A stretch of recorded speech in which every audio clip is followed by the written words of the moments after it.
Sir PC. ജോർജിന് ഇന്നത്തേക്ക് 74 വയസ്സായിരിക്കുകയാണ്. 74 വയസ്സിനിടയ്ക്ക് നമുക്കറിയാം പി.സി. ജോർജ് കണ്ട നമ്മുടെ സംസ്ഥാനത്തെ കേരളത്തിന്റെ രാഷ്ട്രീയം അല്ലെങ്കിൽ അദ്ദേഹം കളിച്ച രാഷ്ട്രീയ കളികളൊക്കെ ഈ 74-ാം വയസ്സിൽ ഏറ്റവും ഒടുവിൽ പി.സി. ജോർജ് എത്തിച്ചേർന്നിരിക്കുന്നത് ബി.ജെ.പിയിലേക്കുമാണ്. അപ്പോൾ ഷോൺ ജോർജ് അദ്ദേഹത്തിന് പിറന്നാൾ ആശംസകൾ നേർന്നിട്ടുണ്ട് സോഷ്യൽ മീഡിയകളിൽ. എന്റെ ഒരു ചോദ്യം എന്ന് പറയുന്നത്, ഈ 74 വയസ്സിൽ എത്തി നിൽക്കുന്ന പി.സി. ജോർജിന്റെ ബി.ജെ.പിയിലെ രാഷ്ട്രീയ ഭാവി ഇനി എന്താണ്? ബി.ജെ.പിയിൽ അദ്ദേഹത്തിന് ഉന്നതമായ ഒരു കമ്മിറ്റി അല്ലെങ്കിൽ ദേശീയ കമ്മിറ്റിയിൽ ഉണ്ടെന്നാണ് എനിക്ക് മനസ്സിലാവുന്നത്. അല്ലെങ്കിൽ ബി.ജെ.പിക്ക് വളരെ കൃത്യമായിട്ട് ഉപയോഗിക്കാൻ പറ്റുന്ന ഒരു നേതാവാണ്. പി.സി. ജോർജിനെ പറ്റി നമ്മൾ പരിശോധിക്കുമ്പോൾ അദ്ദേഹം ഒരു ഔട്ട് സ്പോക്കൺ എന്നൊക്കെ പറയും, മനസ്സിലായില്ലേ? അദ്ദേഹം ഈ പറയുന്ന അദ്ദേഹത്തിന്റെ ഒരു ശൈലി, കാര്യങ്ങൾ വളരെ കൃത്യതയോടുകൂടി ഏത് കാര്യമായാലും അദ്ദേഹത്തിന്റെ ഒരു ശൈലിയിൽ ഉറക്ക വിളിച്ച് പറയുന്ന ഒരു നേതാവായിട്ടാണ് നമ്മൾ കണ്ടത്. അത് വളരെ പുറകോട്ട് പരിശോധിക്കുമ്പോൾ വളരെ ചെറുപ്പത്തിലെ അദ്ദേഹം MLA ആകുന്നു. അതിനകത്ത് മാണി, ഈ പറയുന്ന കേരള കോൺഗ്രസിലൂടെ മാണി ഗ്രൂപ്പിലും ജേക്കബ് ഗ്രൂപ്പിലും മാറി മാറി വരുന്നു. ഏറ്റവും അവസാനം അദ്ദേഹം സ്വതന്ത്രമായിട്ട് മത്സരിക്കുന്നു. ഏറ്റവും അവസാനം എനിക്ക് തോന്നുന്നു അദ്ദേഹം ഈ മതമൂല്യവാദികളുമായിട്ട് മല്ലിട്ട് ഒരുപക്ഷെ മത്സരിച്ച് തോറ്റു നിൽക്കുന്ന ഒരു പി.സി. ജോർജിനെയാണ് ഇപ്പൊ കാണുന്നത്. അപ്പം ഇപ്പൊ അദ്ദേഹം ഉണ്ടാക്കിയിരുന്ന ഒരു പാർട്ടി, ആ പാർട്ടി ബി.ജെ.പിക്ക് അകത്ത് ലയിച്ചു. അദ്ദേഹത്തിന്റെ മകൻ ഇപ്പൊ ബി.ജെ.പിയുടെ സംസ്ഥാന വൈസ് പ്രസിഡന്റ്. അദ്ദേഹത്തിന് ബി.ജെ.പിക്ക് അകത്ത് വ്യക്തമായ അല്ലെങ്കിൽ കമ്മിറ്റിക്കകത്തും അല്ലെങ്കിൽ ബി.ജെ.പിക്ക് അകത്ത് കൃത്യമായ അംഗീകാരവും കൊടുത്ത് മുന്നോട്ട് പോകുന്ന ഒരവസ്ഥയുണ്ട്. അപ്പൊ നമ്മൾ പരിശോധിക്കുമ്പോൾ ഇദ്ദേഹം ഒരു മതേതരവാദിയാണ്. മതേതരവാദി എന്ന് പറയുമ്പോൾ എല്ലാ മതങ്ങളെയും അദ്ദേഹം ഉൾക്കൊള്ളാൻ വലിയ മനസ്സുള്ള ആള് തന്നെയാണ്. എന്നാൽ അദ്ദേഹത്തിന്റെ മതത്തെ അദ്ദേഹം സ്നേഹിച്ചും അതിന്റെ ആരാധനയെ ഉയർത്തിപ്പിടിക്കുന്ന ഒരാളുമാണ്. ആ മതേതരവാദികളെ പലരെയും നമ്മൾ പരിശോധിക്കുമ്പോൾ ഇവിടെ മതേതരവാദികൾ ഉണ്ടാകുന്നത് അല്ലെങ്കിൽ മതേതരവാദികൾക്ക് ആയിട്ട് മാധ്യമങ്ങൾ ഉൾപ്പെടെ എല്ലാവരും ഉയർത്തി കാണിക്കണമെങ്കിൽ ചില പ്രത്യേക മതങ്ങളെ തേജോവധം ചെയ്യുകയും ചില പ്രത്യേക മതങ്ങൾ എന്ത് ചെയ്താലും മിണ്ടാതിരിക്കുകയും ചെയ്യുന്ന ഒരവസ്ഥയിലേക്ക് കാര്യങ്ങൾ പോകുന്നവരെയാണ് കേരളത്തിലെ മാധ്യമങ്ങളും മറ്റു പലരും മതേതരവാദികൾ എന്ന് മനസ്സിലാക്കുന്നത്. ഇപ്പൊ പി.സി. ജോർജ് കേരളത്തിനകത്ത് നിന്ന് സംസാരിക്കുമ്പോൾ പി.സി. ജോർജ് കുറ്റക്കാരനായിട്ട് അല്ലെങ്കിൽ കുഴപ്പക്കാരനായിട്ട് അല്ലെങ്കിൽ അനാവശ്യമായ വർത്തമാനം പറയുന്നവനായിട്ട് ഏറ്റവും കൂടുതൽ വന്നത് വളരെ കാലം, 1 വർഷം 30 കൊല്ലത്തിനപ്പുറം MLA ആയിട്ടിരുന്നപ്പോൾ പല കാര്യങ്ങൾ പറഞ്ഞപ്പോഴും ഇല്ലാത്ത ഒരു പ്രശ്നം അദ്ദേഹം കേരളത്തിലും ഇന്ത്യയിലും പ്രത്യേകിച്ച് ഇന്ത്യയിലുടനീളം കേരളത്തിൽ പ്രത്യേകിച്ച് ഇവിടുത്തെ മതമൗലികവാദികൾ എത്രത്തോളം വലിപ്പത്തിൽ കേരളത്തിൽ സ്വാധീനം ഉറപ്പിക്കുന്നു എന്ന് കൃത്യതയോടുകൂടിയും വ്യക്തതയോടുകൂടിയും പറഞ്ഞപ്പോഴാണ് ഇദ്ദേഹം ഏറ്റവും വലിയൊരു കുഴപ്പക്കാരനായത്.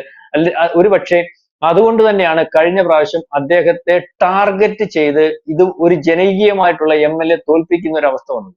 അതായത് എന്ത് വിഷയം വന്നാലും അദ്ദേഹം വേറൊരു തിരുവനന്തപുരത്ത് വെച്ച് അന്ന് അദ്ദേഹത്തിന്റെ പേര് വലിയ ആരോപണം ഉണ്ടായി. തിരുവനന്തപുരത്ത് വെച്ച് അദ്ദേഹം ഇതുപോലെ ഏതോ ഒരു പരിപാടിയിൽ, അത് ഹിന്ദു VHPയുടെ ആണോ എന്തായാലും അത്തരത്തിലുള്ള ഒരു സംഘടിപ്പിച്ച ഒരു പരിപാടിയിൽ ഇദ്ദേഹത്തെ മുഖ്യ പ്രഭാഷകനായിട്ട് വിളിക്കുകയും അദ്ദേഹം അന്ന് പറഞ്ഞത് ഇന്ത്യ മതേതരമായിട്ട് അല്ലെങ്കിൽ ഇന്ത്യക്കകത്ത് ഭീകരവാദവും തീവ്രവാദവും ഇല്ലാതെയാകണമെങ്കിൽ ഇന്ത്യ ഒരു ഹിന്ദു രാഷ്ട്രമാകണം എന്ന് പറഞ്ഞു. ഇത് വലിയ വിവാദമാണ്. അതെങ്ങനെ ഇന്ത്യ ഹിന്ദു രാഷ്ട്രമായ ഭീകരവാദം അല്ലെങ്കിൽ ഈ പറയുന്ന ഭീകരവാദികൾ ഇല്ലാതാവുന്ന ഇന്ത്യ ഉണ്ടാവുന്നത്, അതെ, അല്ലെങ്കിൽ തീവ്രവാദികൾ ഇല്ലാതാവുന്ന ഇന്ത്യ ഉണ്ടാവുന്നൊക്കെ പറഞ്ഞ് വലിയ വാർത്തയെ അദ്ദേഹത്തിന്റെ പേരിൽ കേസ് വന്നു. അദ്ദേഹം അതിനെ ഫേസ് ചെയ്തു.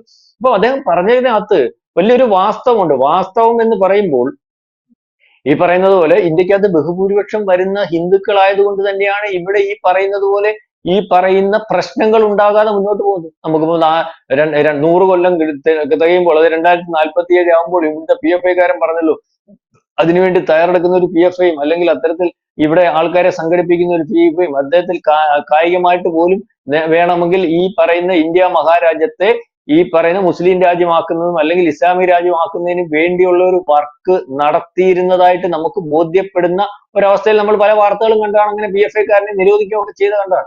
പക്ഷെ ഞാൻ അതിനകത്ത് അദ്ദേഹം പറഞ്ഞതിനകത്ത് വലിയൊരു വാസ്തവമുണ്ട്. അപ്പൊ കേൾക്കുന്ന ആൾക്കാർക്ക് വലിയ സുഖം വരത്തില്ലെങ്കിലും ഇപ്പം ഈ പറയുന്ന ഭൂരിപക്ഷം വരുന്ന മുസ്ലിങ്ങൾ വരുന്ന ഒരവസ്ഥ വന്നാൽ അല്ലെങ്കിൽ ഈ PFIക്കാരെ നിയന്ത്രിക്കുന്ന രീതിയിലേക്ക് പോകുന്ന ഒരവസ്ഥ വന്നാൽ പിന്നെ ഇവിടെ ജനാധിപത്യം ഉണ്ടാവുമോ?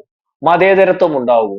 അല്ലെങ്കിൽ മറ്റു രീതിയിലൊക്കെ ഉള്ള ആൾക്കാർക്ക് ജീവിക്കാൻ പറ്റുന്ന ഒരു അവസ്ഥ ഉണ്ടാകും. ഇപ്പൊ കന്യാസ്ത്രീകളുടെ കാര്യം പറഞ്ഞും അല്ലെങ്കിൽ ചില പ്രശ്നങ്ങളും ഒക്കെ പറഞ്ഞ് ഇവിടുത്തെ ക്രിസ്ത്യാനികളൊക്കെ ചില പ്രശ്നങ്ങളും അല്ലെങ്കിൽ BJP-യെ കുറ്റപ്പെടുത്തി പോകുന്ന ഒരു അവസ്ഥയൊക്കെ ഉണ്ടല്ലോ. ഈ BJP-കാരൻ ചിന്തിക്കേണ്ട ഒരു അവസ്ഥ, ഈ പറയുന്ന കുറ്റപ്പെടുത്തലുകൾ നിങ്ങളുടെ ശരിയോ തെറ്റോ അല്ലെങ്കിൽ നിങ്ങളുടെ കൂടെ ചേർന്ന് നിന്ന് കാര്യം പറയുന്നതിനും നിങ്ങൾക്ക് അങ്ങനെ കുറ്റപ്പെടുത്താനും സാധിക്കുന്നത് ഇതൊരു മതേതര ജനാധിപത്യ സംവിധാനമായതുകൊണ്ടും ഒരുപക്ഷെ ഹിന്ദു ഭൂരിപക്ഷമുള്ള ഒരു രാജ്യമായതുകൊണ്ടും ഒക്കെയാണ്.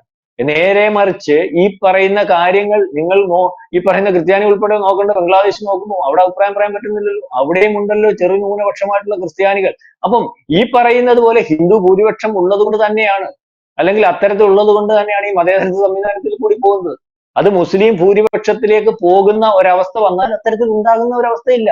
അതാണ് അദ്ദേഹം പറഞ്ഞത്. അപ്പൊ അദ്ദേഹത്തിന് അങ്ങനെ പറയുന്നത് കൊണ്ട് അദ്ദേഹം വലിയ കുഴപ്പമായി, അദ്ദേഹത്തിന് വലിയ പ്രശ്നമായി. പക്ഷെ ഇതിനകത്ത് ഇദ്ദേഹത്തെ ഈ മാതിരിയുള്ള കാര്യങ്ങൾ ഒരുപക്ഷെ വ്യക്തത വരുത്തി പറയുന്നതിന് വേണ്ടിയും കൃത്യത വരുത്തി പറയുന്നതിന് വേണ്ടിയും BJP-ക്ക് ഉൾപ്പെടെ ഉള്ളപ്പോൾ സാധിക്കാതെ വന്ന സമയത്താണ് ഇദ്ദേഹം ഇത്തരത്തിൽ കാര്യം പറഞ്ഞത്. ആ കാര്യം പറഞ്ഞപ്പോൾ ഒരുപക്ഷെ ആ കാര്യത്തിനകത്ത് അദ്ദേഹത്തിന് ഒറ്റപ്പെടേണ്ടി വന്നപ്പോൾ അന്ന് ഈ പറയുന്ന പൂഞ്ഞാറിൽ BJP ചെയ്യേണ്ടത്, BJP-കാരനല്ല ഇദ്ദേഹം, BJP ചെയ്യേണ്ടതെന്ന് പറഞ്ഞാൽ അദ്ദേഹത്തെ സഹായിക്കണമായിരുന്നു.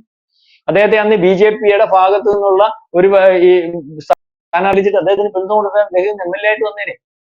അദ്ദേഹം പറഞ്ഞതിനകത്ത് കഴമ്പുണ്ടെന്ന് വന്നേനെ. അല്ലെങ്കിൽ അദ്ദേഹം പറയുന്നത് തന്നെയാണല്ലോ ഇവിടുത്തെ BJP പറഞ്ഞുകൊണ്ടിരിക്കുന്നത്. അല്ലെങ്കിൽ ഈ രാജ്യത്തിന് അത്തരത്തിലുള്ള അഭിപ്രായം വളരെ കൂടുതൽ വലുപ്പത്തിലുണ്ടല്ലോ, അത് ആ അഭിപ്രായം തന്നെയാണല്ലോ ശരി. ഇപ്പം അത് പോയതിനു ശേഷം കഴിഞ്ഞ പ്രാവശ്യം വീണ്ടും BJP-ക്ക് എന്റെ അഭിപ്രായത്തിൽ തെറ്റുപറ്റിയിട്ടുണ്ട്. BJP കാൻഡിഡേറ്റ് ആയിട്ട് പത്തനംതിട്ടയിൽ ഈ PC ജോർജിനെ തീരുമാനിച്ചായിരുന്നെങ്കിൽ, PC ജോർജിന്റെ ഒരു വ്യക്തിത്വം എന്ന് പറഞ്ഞാൽ നമ്മൾ ഈ പറയുന്നത് പോലെ അദ്ദേഹം ക്രിസ്ത്യാനിയാണെങ്കിലും അദ്ദേഹത്തിന് മറ്റു മതങ്ങളുമായിട്ട് വലിയ ബന്ധമാണ്. കാരണം ക്രിസ്ത്യാനിയാണെന്ന് പറഞ്ഞുകൊണ്ട് മറ്റു മതങ്ങൾക്കിടയിൽ ഉള്ള സ്വാധീനം വലിയ ക്രിസ്ത്യാനിക്ക് ഇടയ്ക്കുമുള്ള സ്വാധീനം വലിയ വലിപ്പത്തിലുണ്ട്. തിരുമേനിമാർക്കിടയിൽ അല്ലെങ്കിൽ അവരോട് ബാക്കിയുള്ളവരുടെ കൂട്ടല്ല എന്ത് കാര്യവും നേരിട്ട് പറയാൻ പറ്റുന്ന ഒരു ആളായിട്ടുള്ള സ്വാധീനമുണ്ട്. അതുപോലെ തന്നെ ഇദ്ദേഹത്തെ കെശവുള്ള എന്ന് വിളിക്കുന്ന സ്ഥലം വരെയുണ്ട്. അപ്പൊ അതേ രീതിയിൽ സ്വാധീനം ഉള്ള അല്ലെങ്കിൽ ക്രിസ്ത്യനിൽ നിന്ന് നായന്മാരുടെയും മറ്റ് സമുദായക്കാരുടെയും ഒക്കെ വോട്ട് കിട്ടുന്നു. അപ്പൊ അതിനകത്തും BJP-ക്കകത്ത് ഒരു തീരുമാനത്തിന്, അത് കേന്ദ്രത്തിൽ നിന്ന് വന്നതാണോ കേരളത്തിൽ നിന്ന് വന്നതാണോ, ഏതായാലും ആ തീരുമാനത്തിനകത്ത് ഒരു അബദ്ധം പറ്റിയിട്ടുണ്ടെന്ന് നമുക്ക് പറയേണ്ടി വരും. അതായത് അദ്ദേഹത്തെ തീരുമാനിച്ചായിരുന്നെങ്കിൽ ഒരു പക്ഷേ BJP-ക്ക് അവിടെ ജയിച്ചു വരാൻ പറ്റുന്ന ഒരവസ്ഥ പോലും ഉണ്ടായിരുന്നു. ഏതായാലും ആ തീരുമാനങ്ങൾ എടുക്കാതെ പോയ തീരുമാനങ്ങളെ പറ്റി പറഞ്ഞിട്ട് കാര്യമില്ല. നാളെ കാലത്തെ ഈ പറയുന്ന BJP ഷോൺ ജോർജ് എന്ന് പറയുന്ന പയ്യനെ വളരെ കൃത്യമായിട്ട് ഉപയോഗിക്കുന്നത് പോലെ PC ജോർജ് എന്ന് പറയുന്ന ആളിനെ ഇനിയും BJP-ക്ക് ഉപയോഗിക്കാം. കേരളത്തിൽ BJP-ക്ക് വളർന്നു വരാൻ ബുദ്ധിമുട്ടുണ്ടാകുന്ന സമയത്ത് അല്ലെങ്കിൽ ന്യൂനപക്ഷത്തിന്റെ ഇടയ്ക്ക് സ്വാധീനം ഉറപ്പിക്കാൻ പാടുപെടുന്ന സമയത്ത് വളരെ കൃത്യതയോടും വ്യക്തതയോടുകൂടിയും ആ ന്യൂനപക്ഷത്തിന്റെ ഇടയ്ക്ക് സ്വാധീനം വലിയ വലുപ്പത്തിൽ ഉണ്ടാക്കാൻ പറ്റുന്ന പ്രാപ്തമായിട്ടുള്ള നേതാക്കന്മാർ തന്നെയാണ് PC ജോർജും ഷോൺ ജോർജും. ഷോൺ ജോർജ് നമ്മൾ പരിശോധിക്കുമ്പോൾ കേരള കോൺഗ്രസ് അവരുടെ പാർട്ടിക്കകത്ത് നിൽക്കുമ്പോൾ തന്നെ ഇവിടുത്തെ ഏറ്റവും വലിയ പ്രഗത്ഭനായിട്ടുള്ള ഒരു നേതാവുമായിട്ടാണ് ഏറ്റുമുട്ടത് പിണറായി വിജയൻ. അതിനകത്ത് കോൺഗ്രസ് ഒക്കെ നോക്കിയിട്ട് പയറ്റിയിട്ട് പല പരാതികൾ കൊടുത്തിട്ട് അതിന് തെളിവുകൾ സംഭരിച്ചു കൊടുക്കാൻ പറ്റാത്തടത്ത് ഹൈക്കോടതിയിൽ നിന്ന് ഈ പറയുന്നതിൽ വീണയ്ക്കെതിരെ പരാതി കൊണ്ടുവന്ന് കേസ് എടുപ്പിച്ചിട്ട് ഏറ്റവും അവസാനം ആ കേസ് കൂടുതൽ വലുപ്പത്തിലെടുക്കാൻ, ഒരുപക്ഷെ CBI അന്വേഷിക്കാൻ കോടതി ഉത്തരവിടുന്നു, അല്ലെങ്കിൽ ഈ പറയുന്ന മറ്റ് പല ഏജൻസികളും അന്വേഷിക്കുന്നതിന് വേണ്ടി ഉത്തരവിടുന്ന രീതിയിലേക്കൊക്കെ ഒരു നീക്കം വളരെ കൃത്യതയോടുകൂടി വ്യക്തതയോടുകൂടി ഒരുപക്ഷെ അച്ഛന് ഒപ്പം തന്നെ അതുപോലെ തന്നെ നട്ടലുള്ള ഒരു നേതാവായിട്ട് അല്ലെങ്കിൽ ജനം അംഗീകരിക്കുന്ന ഒരു നേതാവായിട്ട്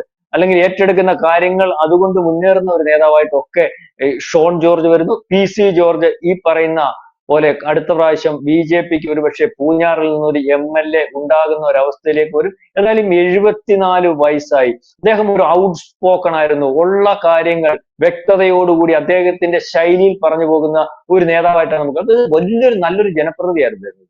എനിക്കറിയാവുന്ന ഒന്ന് രണ്ട് കഥ പറയാം. എന്റെ ഒരു സുഹൃത്ത് ഈ പറയുന്ന പോലെ പൂഞ്ഞാറുണ്ട്. അപ്പൊ ഞാൻ ചോദിക്കും അവിടെ പാർട്ടിയൊന്നുമില്ല. PC ജോർജ് ഏത് പാർട്ടി? ഒരു പാർട്ടിക്കാരും നോക്കത്തില്ല. കാരണം എല്ലാവരുടെയും ഇടയിൽ വലിയ ബന്ധമാണ്, ആരോടും ബന്ധമാണ്, അടുക്കള ബന്ധമാണ്. വീടുകളിൽ ചെന്ന് വളരെ ജനകീയനായിട്ടുള്ള നേതാവ്. ഒരു അടുക്കളയ്ക്കകത്ത് എല്ലാ വീടുകളിലും കയറി ചെന്ന് അവിടുത്തെ ഭക്ഷണം എടുത്ത് കഴിക്കാൻ പറ്റുന്ന രീതിയിലേക്കുള്ള നേതാവ്, അല്ലെങ്കിൽ അങ്ങനെ കഴിക്കുന്ന നേതാവ്, അങ്ങനെ അതിന് സ്വാഗതം കിട്ടിയിരിക്കൊണ്ടിരുന്ന നേതാവ്. അപ്പൊ അദ്ദേഹം MLA ആയിട്ട് ഇരുന്ന സമയത്ത് ഞാൻ വളരെ വ്യത്യസ്തമായിട്ടുള്ള അല്ലെങ്കിൽ ഒരു ശുദ്ധഗതിക്കാരൻ എന്നുള്ള രീതിയിൽ ഒരു ജനങ്ങളുടെ കാര്യത്തിന് ഇടപെടുന്ന രീതിയിലേക്ക് ഒരു കാര്യം ഞാൻ പറഞ്ഞുതരാം. അദ്ദേഹം ഒരു MLA ആയിട്ടിരിക്കുന്ന സമയത്ത് ഏത് കാര്യം വേണമെങ്കിലും ആർക്ക് വേണമെങ്കിലും അദ്ദേഹത്തിന്റെ ഫോണിൽ വിളിച്ചിട്ട് അദ്ദേഹത്തെ നിയോജകമണ്ഡലത്തിലും വെളിയിലുമുള്ള ആൾക്കാർക്ക് പറയാൻ പറ്റും. ആ പറയാൻ പറ്റുന്ന കാര്യങ്ങൾ അന്നേരം തന്നെ പരിഹരിച്ചു കൊടുക്കുന്ന ഒരു ജനപ്രതിനിധിയൊക്കെയാണ്. അപ്പം കറണ്ട് പോയിട്ട് ഒരു പ്രദേശത്ത് കറണ്ട് പോയിട്ട് ഇലക്ട്രിസിറ്റി ബോർഡിൽ ഫോൺ എടുക്കുന്നില്ല. കുറെ സമയം ഉടനെ PC ജോർജിനെ വിളിച്ചു. PC ജോർജ് വിളിച്ചപ്പോൾ ഈ പറയുന്ന പോലെ നമ്മൾ ഇലക്ട്രിസിറ്റി ബോർഡിൽ കറണ്ട് അറിയാമല്ലോ, പോയി കഴിഞ്ഞാൽ അവര് സ്ഥിരം ഫോൺ കോൾ മാറ്റി വെക്കുക, എന്തായാലും നമ്മൾ വിളിച്ചാൽ ബിസി എന്നായിരിക്കും. അവസാനം PC ജോർജ് നേരിട്ട് ഇലക്ട്രിസിറ്റി ഓഫീസിലോട്ട് ചെന്നപ്പം നോക്കിയപ്പം വരുന്ന മുതലാളിമാരെല്ലാം കൂടെ കറണ്ട് നന്നാക്കന്മാരുണ്ടെല്ലാം കൂടെ ചീട്ടും കളിച്ച് വെള്ളവും അടിച്ചുകൊണ്ട് ചീട്ട് കളിച്ചുകൊണ്ടിരിക്കുന്നു. വാരിയിട്ടങ്ങ് അടിച്ചു. വാരിയിട്ടടിച്ചെന്ന് പറഞ്ഞാൽ ഈ ഉദ്യോഗസ്ഥന്മാരെ ഇലക്ട്രിസിറ്റി ഓഫീസിനകത്ത് കയറി വലിച്ചു വാരിയിട്ടടിച്ചു. അറിയാലോ, PC ജോർജ് പോയപ്പോ പിന്നെ അതിന്റെ കൂടെ MLA പോകുന്ന വഴിക്ക് അതിന്റെ കൂടെ ആളും കാണുമല്ലോ. അത് വലിയ വിഷയമായി, വിവാദമായി, വലിയ വാർത്തയൊക്കെ വരും. പക്ഷെ അത് ആ വാർത്ത ഈ രീതിയിലേക്ക് ആയതുകൊണ്ട് അത് വിവാദമായതാണ് ആ വിഷയം. പക്ഷെ എല്ലാരും പറഞ്ഞത് ആവശ്യം അവന്മാർ കാണിക്കുന്നു. കാരണം ഈ കേരളത്തിൽ മൊത്തം ഇതേ രീതിയിലേക്കുള്ള ഒരു പ്രശ്നം എല്ലാവരും അനുഭവിക്കുന്നുണ്ട്. കറണ്ട് പോയി കഴിഞ്ഞാൽ ഫോൺ എടുക്കത്തില്ല. അപ്പൊ അങ്ങനെ ഭയങ്കര ജനകീയനും അല്ലെങ്കിൽ അത്തരത്തിൽ എല്ലാവരും അംഗീകരിക്കുന്നതായിട്ടുള്ള ഒരു നേതാവായിരുന്നു. അവസാനം അദ്ദേഹത്തിന്റെ കാര്യം കൃത്യതയോട്, ഞാൻ പറഞ്ഞത് വ്യക്തതയോടുകൂടി കൃത്യതയോടുകൂടി ഒരു സത്യം വിളിച്ചു പറഞ്ഞപ്പോൾ PC ജോർജ് എല്ലാവർക്കും അതൃപ്തി ഉള്ളവനായി. അപ്പൊ നമ്മൾ പറഞ്ഞു വന്നത് ചില കാര്യങ്ങൾക്കകത്ത് വ്യക്തത വരുത്തി പറഞ്ഞപ്പോൾ, കൃത്യത വരുത്തി പറഞ്ഞപ്പോൾ ഈ പറഞ്ഞതുപോലെ PC ജോർജിനെതിരെ വലിയൊരു വാളൂങ്ങി. ആ വാളൂങ്ങിയപ്പോൾ അവരെന്ത് വിചാരിക്കും, അല്ലെങ്കിൽ മതമൗലികവാദികൾ അങ്ങനെ തന്നെ പറയേണ്ടി വരും, അവർക്കെതിരെ പറയാൻ ആളില്ലാത്ത ഒരു അവസ്ഥ ഉണ്ടായി. അവർ ടാർഗറ്റ് ചെയ്ത് തോൽപ്പിക്കുന്ന ഒരു അവസരത്തിൽ ഒരുപക്ഷെ ആർക്ക് വേണ്ടി അദ്ദേഹം പറഞ്ഞോ അവര് പോലും അദ്ദേഹത്തിന്റെ കൂടെ നിൽക്കാത്ത അല്ലെങ്കിൽ കൂടെ ഉണ്ടാവാത്ത ഒരു അവസ്ഥയിലാണ് PC ജോർജ് MLA അല്ലാതായിരിക്കുന്നത്. ഏതായാലും ഇനിയും അദ്ദേഹത്തിന് വലിയ സാധ്യതകളാണ്. നാളെ കാലത്തെ ഒരുപക്ഷെ ഗവർണറായിട്ടും അല്ലെങ്കിൽ മറ്റ് വലിയ പല പദവികളിലും വരാനും ഒക്കെയുള്ള ഒരു സാധ്യതയുണ്ട്. ഏതായാലും അദ്ദേഹത്തിന്റെ 74ാം ജന്മദിന ആശംസകൾ നമ്മൾക്കും നേരാം. കൂടുതൽ ദീർഘായുസ്സുള്ള ഒരു മനുഷ്യനായിട്ട് ഇരിക്കട്ടെ. ഇത്തരം വ്യക്തിത്വങ്ങൾ കാര്യങ്ങൾ തുറന്നു പറയുന്ന, അല്ലെങ്കിൽ അദ്ദേഹം പറയുന്ന കാര്യങ്ങൾ കേൾക്കാൻ അല്ലെങ്കിൽ കേൾപ്പിക്കാൻ ആളുള്ളപ്പോൾ ഇത്തരത്തിലുള്ള മനുഷ്യർ നമ്മളുടെ രാജ്യത്ത് ആവശ്യമാണ്. അതായത് പറയുന്നതിനത്ര ഭംഗിയില്ലെങ്കിലും അതിനകത്ത് ഒരു നാടൻ ശൈലിയാണെങ്കിലും പറയുന്നതിലെ വാസ്തവത്തിന് പ്രസക്തി ഉണ്ട്. അതാണ് PC ജോർജ്. PC ജോർജ് ഒരു ഔട്ട്സ്പോക്കൺ അല്ല, പക്ഷെ അദ്ദേഹം ഒരു ഔട്ട്സ്പോക്കൺ ആയിട്ട് ചിത്രീകരിക്കപ്പെടും.